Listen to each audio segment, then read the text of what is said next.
ډیرو محترم مسلمانانو، یو بهترین وظیفه ستاسو په درون خدمت کې می حاضره کړې ده. وظیفه ډیره زیاته اسانه ده. 7 فیرې سحر 7 فیرې ماښام.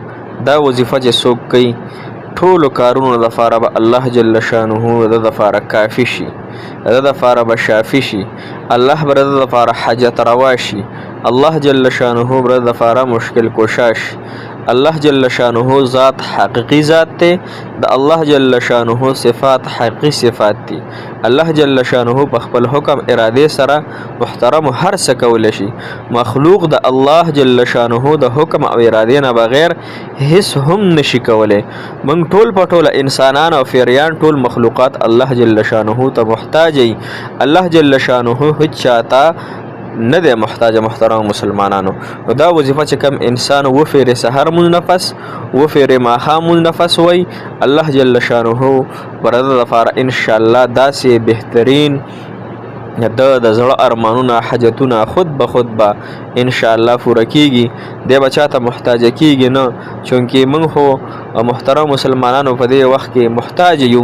د ټول نه سیوا موږ محتاجي الله جل شانه ته لرو چې الله تعالی زمونږ تمام په تمام حاجات پوره کړي، تمام په تمام پریشانۍ دی الله تعالی زمونږ د خپل هغه در نه پوره کړي، کم در چې هغه ډیر لوی دی، کم در چې ډیر هغه محترمو د هغه معلومات نشه چې یعنی سونه دی زمونږ ذهن دا خبر نه رالی، بلکې الله جل شانه په خپل خزانو خبردار دی. نو الله تعالی دې موږ تاسو له خپل خزانو نه راکړي.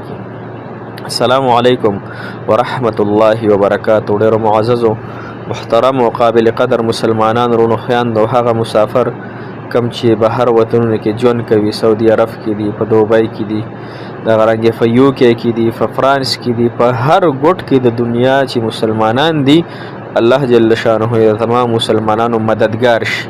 الله جل شانه د ټول مسلمانان د الله او د الله رسول صلی الله علیه وسلم په احکامات باندې پورا هغه محترم را وستل کی. زموږ د الله تعالی اتفاق او اتحاد نصیب کړي ټول مسلمانانو. محترمو، نن چې کومه وظیفه ده زمونږ هغه ډیره بهترینه وظیفه ده، او چونکې د حدیث مبارک نه هم ثابته وظیفه ده، نو کوم انسان چې دا وظیفه د خپل حاجات د لپاره مشکلات د لپاره وکي 7 فیرې سحر 7 فیرې ماښام، ان شاء الله الله جل شانه به تمام کارونه د لپاره دا وظیفه به د لپاره کافی شي. دا حدیث مبارکو کې چونکې دا وظیفه راغله ده، نو لہذا چې حدیث کې کم یو سیز راشي نو هغه کې بیا شک شوبه کول محترم دا ذهن نه مني، ځکه چې د الله د رسول صلی الله علیه وسلم خبره په دې کې شک کول دا انسان بل سیټ ته وړي. لہذا بغیر د شک شوبې نه به دا وظیفه مو تاسو سحر او ماښام ان شاء الله کوو. وظیفه محترم مسلمانانو تاسو ته په سکرین باندې لږه شان ښکاري هم او اوس پر ته ټوله ان شاء الله ښکاره شي.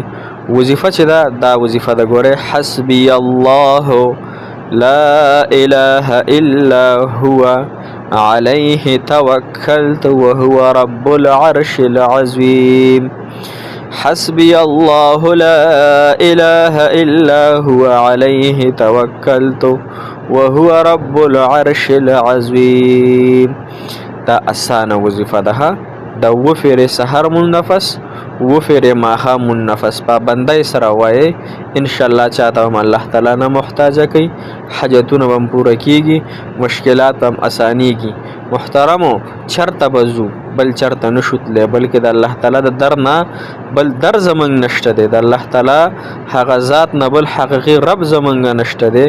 نو لہذا چې بل خوا تلل زما استاد لپاره هغه بل سر تلل ناروا دي. محترم مسلمانانو، عقیده سم ساتل، په الله تعالی توکل او باور ساتل.